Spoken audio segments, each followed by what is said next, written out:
akin nagsimula ng mga taong mga 2013, mga ganyan. At hindi ko naman nakalaing lalakas nga ang aking gutuhan.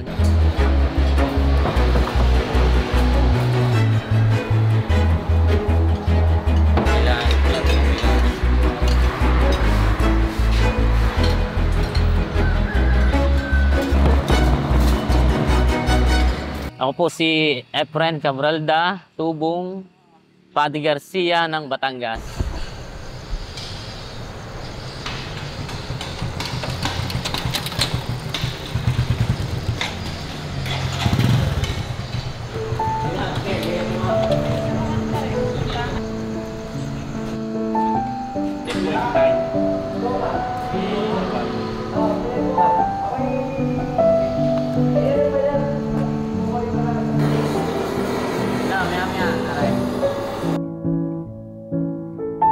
Unang-una, ang gigising ako mga 12. Mamalingki na ako. Puhugasan ko ng karne. Doon matagal sa paghuhugas. Inaabot ko ng may isa't kalahating oras, 2 oras. Madali naman siya maluto, kaso lang matagal hugasan. Pagpatak naman ng alas 5, alas 4, pwede na siyang kainin ng goto. At madami na rin akong mangangain ng ganong oras. Hindi ko rin alam kung mga taga-taga sana yung mga nadayo sa akin. Hindi ko rin sabi, pero kilala na rin nga sa tagal na. Sa tagal na ng aking paggugoto. Hindi ko rin sabi nga kung bakit nga bigla rin. Hindi ko rin nakalaing lalakas.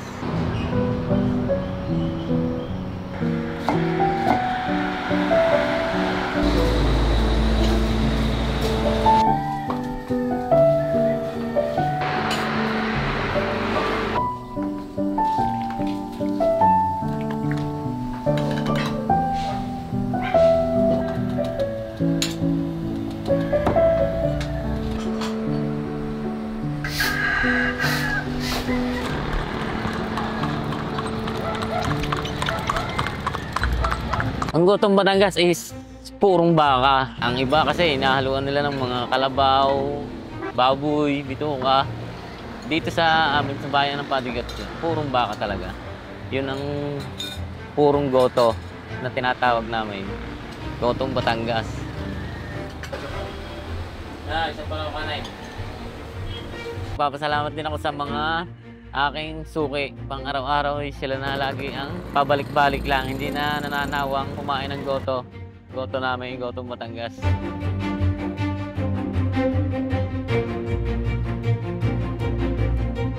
Nung pandemic, sarado lahat. Bago nung nagbukas naman, take out lang. Pero okay din naman, nakita rin naman ng pakunti-kunti. Sinaga ko pa rin, hanggang sa, yan, lumakas na.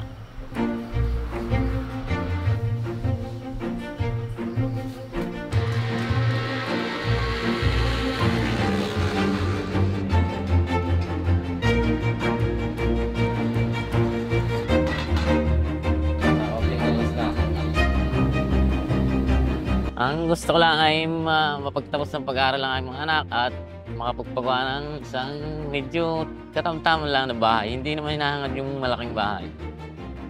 Okay na po ako. Kontento na po doon at sana'y laging malakas ang katawan at para laging nakakapag-goto.